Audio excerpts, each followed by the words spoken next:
صباح الخير على احلى ناس في الدنيا. عاملين ايه؟ يا رب كلكم تكونوا بخير. وحشتوني جدا جدا جدا. النهارده جاي لكم فيديو جديد، عايزاكم حالا تنزلوا تحطوا لايك للفيديو ده. لو انتوا اول مره بتشوفوني ولسه مش مشتركين معايا في القناه، يا ريت تنوروني بالاشتراك من كلمه اشتراك باللون الاحمر، وتفعلوا زر الجرس عشان كل ما انزل فيديو تتفرجوا عليه وتشوفوني على طول. بصوا كده، انا لسه صاحيه من النوم. اول حاجه انا عملتها لبست ونزلت مهند، وصحيت مهند ولبسته ونزلته وديته الحضانة. ودلوقتي رجعت تاني نيمت كنزي. زي ما انتوا عارفين اني انا دلوقتي معايا طفلين، فالامور بتبقى صعبة شوية. في حاجات بسيبها، في حاجات بتأخر عليها. مش من النوع اللي انا بهلك نفسي قوي في كل حاجة. لا، بسيب كل حاجة براحتها، ومش معنى كده ان انا الدنيا بتبقى بايظه عندي. لا، كل حكايه ان انا ما بحبش ان انا اضغط على نفسي علشان ما اجيش على خاطر ولادي. فتعالي كده نشوفوا الدنيا فيها ايه. انا امبارح كنت بتسحر، وبعد كده ايه، بصوا، كنت قاعده هنا وكنت بتسحر انا وهاجر. وبعدين كنزي صحيت، كانت نايمه، فانا قمت جريت علشان ااكلها وعلشان هي تكمل نومها. فسيبنا كده المكان زي ما انتوا شايفين كده. هاجر كانت نامت اصلا قبل ما انا اخلص. بصوا هنا الدنيا متبهدله شويه، بس ايه، هي هو المكان نضيف يعني، بس ايه، العاب مهند بقى والكلام ده. فنشوف مع بعض هنعمل ايه. يلا بينا نبدأ الفيديو.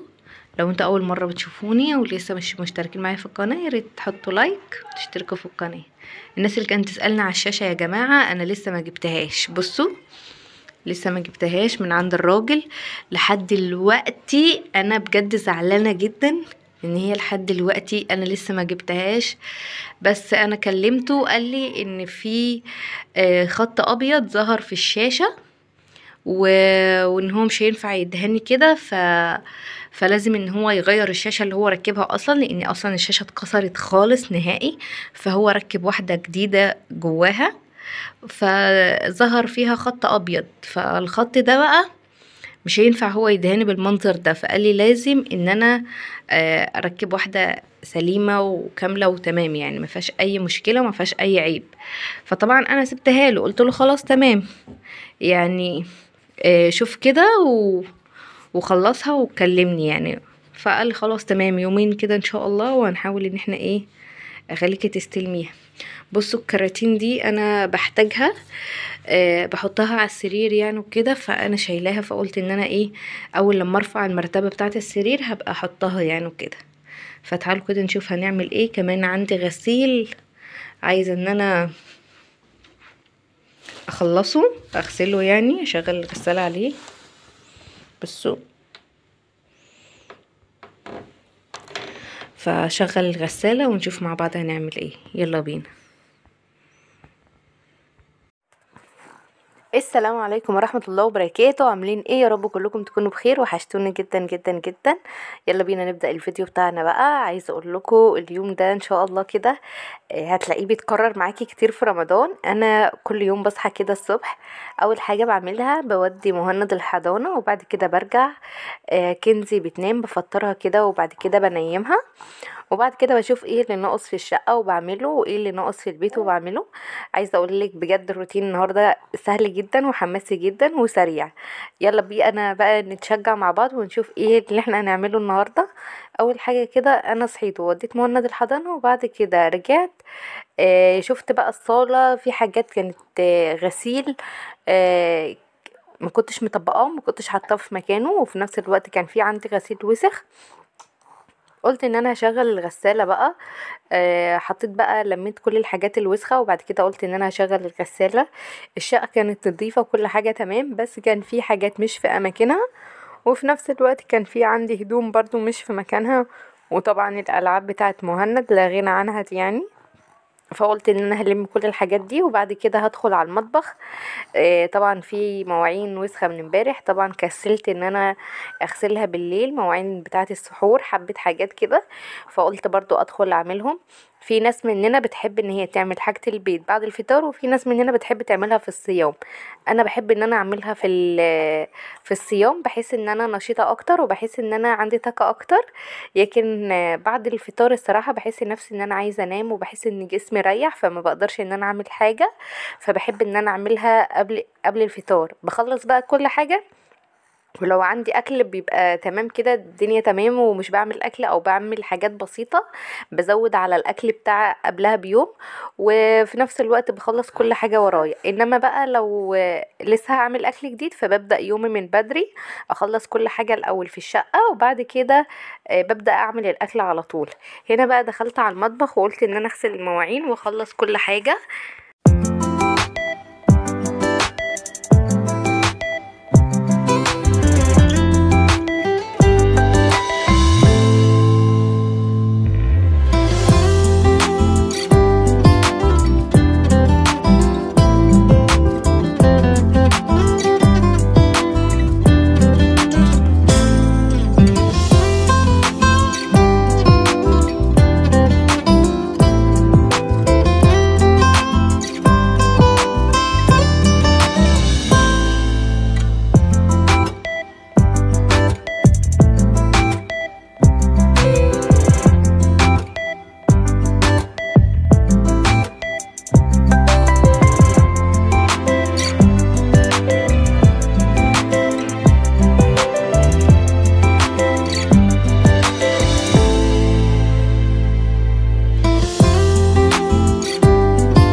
زي ما انتوا شفتوا كده، انا دلوقتي دخلت اغسل مواعين، قلت ان انا هخلصها بقى، وبعد كده هطلع بره اشوف ايه اللي ناقص تاني واعمله، بعد طبعا ما ابقى خلصت كل حاجه موجوده في المطبخ.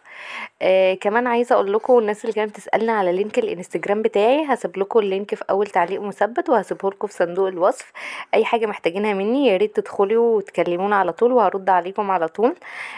كمان عايزه اقول لكم، الناس اللي كتبت لي تعليقات الفيديو اللي فات، بجد عايزه اشكركم. شكرا جدا على التعليقات الجميله اللي انتوا كتبتوها لي، بجد ببقى فرحانه قوي وانا بشوف تعليقاتكم. ليكم بالمثل ان شاء الله، كل حاجه انتوا بتتمنوها لغيركم ان شاء الله كده ربنا يديكم اضعافها. عايزه اقول لكم انتوا الحاجه الحلوه في حياتي، بجد بفرح جدا بالكلام معاكم، وبحب ان انا اشارككم كل حاجه في حياتي. يعني بحب اشارككم كل حاجه الحلوه، وبحب اشارككم كل حاجه اخد رايكم فيها.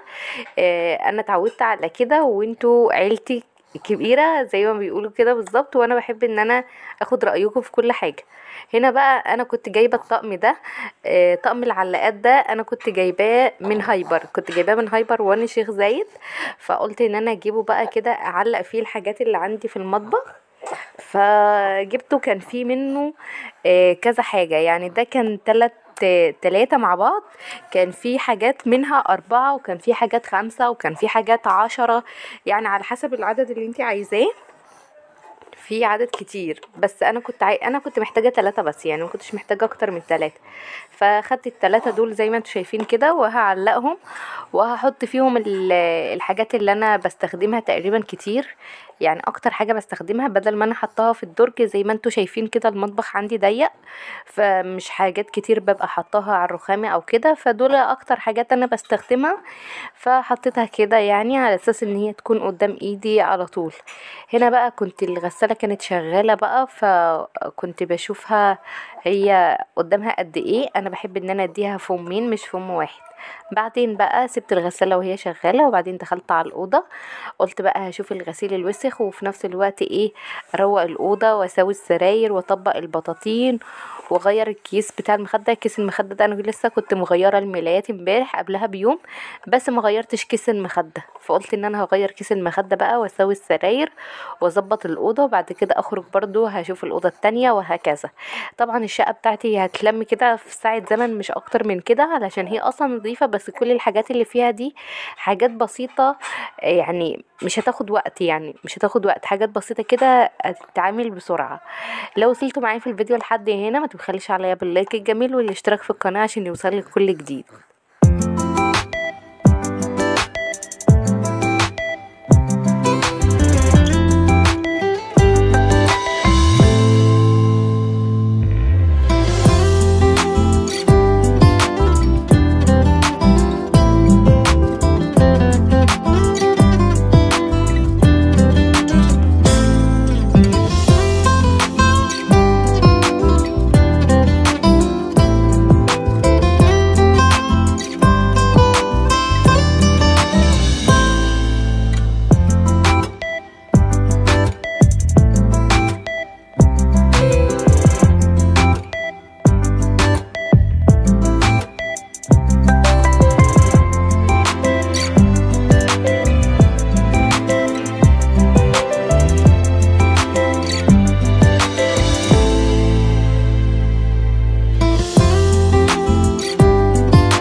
الناس اللي كانت بتسألني على طقم البطاطين بتاع الأطفال، عايزة أقولك هو حلو جدا.